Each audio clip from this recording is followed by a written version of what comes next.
ଏଥର ଦଶହରାରେ କର୍ମ ଦେଖେଇବ ତା ଖେଳ। ଭାଇମାନେ ରିଲିଜ୍ ହୋଇଯାଇଛି ଅନୁଭବ ମହାନ୍ତିଙ୍କର ବହୁ ଚର୍ଚ୍ଚିତ ମୁଭିର ଟିଜର କର୍ମ। ଏମିତିକା ଟିଜର ଦେଖି ମୋତେ ଲାଗୁଛି ମୁଁ ଗୋଟେ ସାଉଥ୍ ମୁଭିର ଟିଜର ଦେଖୁଛି। ଏ ମୁଭିରେ ଅନୁଭବ ମହାନ୍ତିଙ୍କର ଅନୁଭବ ଭାଇଜାଙ୍କର ଯେଉଁ ଲୁକ୍ ଆଉ ତାଙ୍କର ଡାଇଲଗ୍ ଏତିକି ମୁଭିକୁ ସୁପରହିଟ୍ କରିଦେବ। ଏହି ଟିଜର ଆରମ୍ଭରେ ଅନୁଭବ ଭାଇଙ୍କର ଏକ ଡାଇଲଗ୍ ଆସୁଛି ଯେ ତ୍ରେତୟା ଯୁଗରେ ପ୍ରଭୁ ଶ୍ରୀରାମ ପଛପଟୁ ବାଳୀଙ୍କୁ ବଧ କରିଥିଲେ, ଆଉ ସେହି ବାଳୀ ଦ୍ୱାପର ଯୁଗରେ ଶବର ରୂପରେ ଶ୍ରୀକୃଷ୍ଣଙ୍କୁ ମାରିଥିଲେ। ଭଗବାନ ବି ଜନ୍ମ ନେଲେ ନିଜର କର୍ମର ଫଳ ପାଇଁ, ମଣିଷ ବା କିଏ? ମାନେ ଏଇଭଳି ଡାଇଲଗ୍ ଅନୁଭବ ମହାନ୍ତିଙ୍କର ଏ ମୁଭିରେ ରହିଛି। ମାନେ ଜାଣିପାରୁଥିବେ କର୍ମର ଫଳ ଦେବା ପାଇଁ IPS ଅମର ପଟ୍ଟନାୟକ ପଛଉନାହାନ୍ତି। ମାନେ ଏଇ ମୁଭିର ଗୋଟେ ସଙ୍ଗ୍ ଆସୁଛି ଚିରିଂ ଚିରିଂ, ସେଇଟା ବି ମୋତେ ବହୁତ ଭଲ ଲାଗିଲା। ବଟ୍ ଗୋଟେ ଗୀତ ଭାଇ ଯେଉଁଟା ହଲ୍ରେ ବାଜିବ ମାନେ ପୁରା ରୁମ ଟାଙ୍କିରେ ଉଠିବ ଭାଇ। ସେ ଗୀତର ଲିରିକ୍ସଟା ହେଉଛି କିଏ ମାନେ ଭଗବାନ, କିଏ ମାନେ ଭାଗ୍ୟ, ସବୁଠି ମୂଳରେ କର୍ମ। ମାନେ ଗୀତଟା ମୁଁ କହୁଛି ଯେ କର୍ମ ହେଲା ସବୁଠି ଉପରେ, କର୍ମ ହିଁ ସବୁକିଛି। ଅନୁଭବ ଭାଇଜାନଙ୍କ ଲୁକ୍, ଯେଉଁ ମାସ୍ ଲୁକ୍, ଏଥିରୁ ଜଣାପଡ଼ିଗଲା ଯେ ମୁଭି ଆଉ ହିଟ୍ ହେବନି ଭାଇ।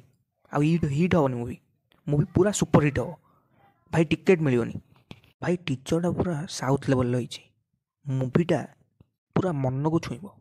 ମୁଭିର କ୍ୟାମେରା ଆଙ୍ଗେଲ୍, ମୁଭିର ସଙ୍ଗ୍, ଏଥିରୁ ଜଣାପଡ଼ୁଛି ଯେ ମୁଭିର ସ୍କେଲ୍ କେଉଁ ପରିମାଣରେ।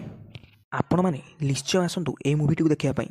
ମୁଁ ଆପଣମାନଙ୍କୁ ଗୋଟେ କଥା କହିଦେଉଛି, ଗୋଟେ କଥା ପଚାରୁଛି, ଆପଣମାନେ ଗୋଟେ ଭଲ ଫିଲ୍ମ, ଗୋଟେ ଭଲ ମୁଭି ଆପଣମାନେ କାହାକୁ କହିବେ? ଭଲ ଫିଲ୍ମ ଆମେ ତାକୁ କହିପାରିବା ଯାହାର ଟିଜର 10ରୁ 15 ଦିନ ଭିତରେ ଆସେ। ବଟ୍ ଯାହାର ଟିଜର ମାସେ ପୂର୍ବରୁ ଆସେ, ମାନେ ମୁଭିଟା ରିଲିଜ୍ ହେବ ଅକ୍ଟୋବର 9 ତାରିଖରେ ରିଲିଜ୍ ହେବ, ଏବେ ତା'ର ଟିଜର ପଳାଇ ଆଇଲାଣି, ଆଉ 10 ଦିନ ପରେ ତା'ର ଟ୍ରେଲର ଆସିବ।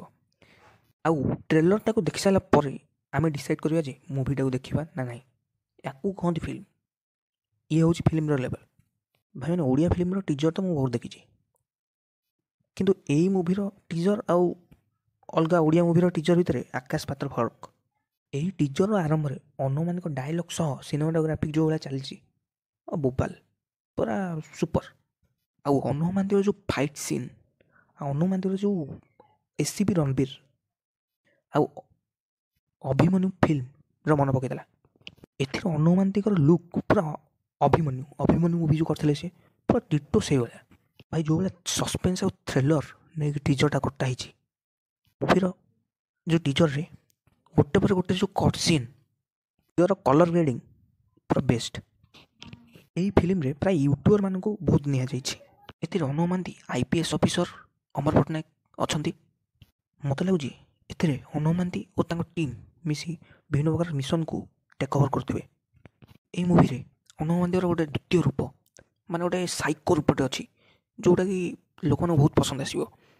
ଅନୁଭବ ମହାନ୍ତିଙ୍କର ଯେଉଁ ହସ ଆଉ ଯେଉଁ ଏମିତି ଚୁପ୍ କହିବା ପୁରା ଭୟ ସୃଷ୍ଟି କରିଦେଉଛି। ଆଉ ଚିରିଂ ଚିରିଂ ସଙ୍ଗ୍ଟା ତ ପୁରା ଟ୍ରେଣ୍ଡିଂରେ ଚାଲିଛି, ସେଇଟା ପୁରା ମାର୍କେଟ ନେଇଗଲାଣି। ଦଶହରା ତ ମାର୍କେଟ ନେବ ଚିରିଂ ଚିରିଂ ସଙ୍ଗ୍। ଯଦି ଆପଣମାନେ ସେଇ ଚିରିଂ ଚିରିଂ ସଙ୍ଗ୍ଟାକୁ ଶୁଣିନାହାନ୍ତି ତାହେଲେ ଅପେକ୍ଷା କ'ଣ ପାଇଁ କରୁଛନ୍ତି? ଯାଆନ୍ତୁ ଅମର ମ୍ୟୁଜିକ୍ରେ ମୁଭିଟାର ସଙ୍ଗ୍ଟିକୁ ଶୁଣନ୍ତୁ, ଚିରିଂ ଚିରିଂ। ଆଉ ଅନୁପମ ପଟ୍ଟନାୟକଙ୍କ ଉପରେ ଆମର ଭରସା ଥିଲା ଏବଂ ସେ ଆମ ଭରସାଟିକୁ ରଖିଛନ୍ତି। ଷ୍ଟୋରିଟା କ'ଣ ହେବ ଆମେ ଟ୍ରେଲର ଆସିଲେ ଜାଣିପାରିବା। ଓ ସେ ଯାହା ହଉ, ଏବେ ଆମେ ଅପେକ୍ଷାରେ ରହିଲୁ ମୁଭିର ଟ୍ରେଲର ପାଇଁ। ଏହିଭଳି ମୁଭି ଆସିଲେ ଆମ ଓଡ଼ିଆ ଇଣ୍ଡଷ୍ଟ୍ରି ବହୁତ ଆଗକୁ ଯିବ। ରହୁଛି, ଜୟ ଜଗନ୍ନାଥ।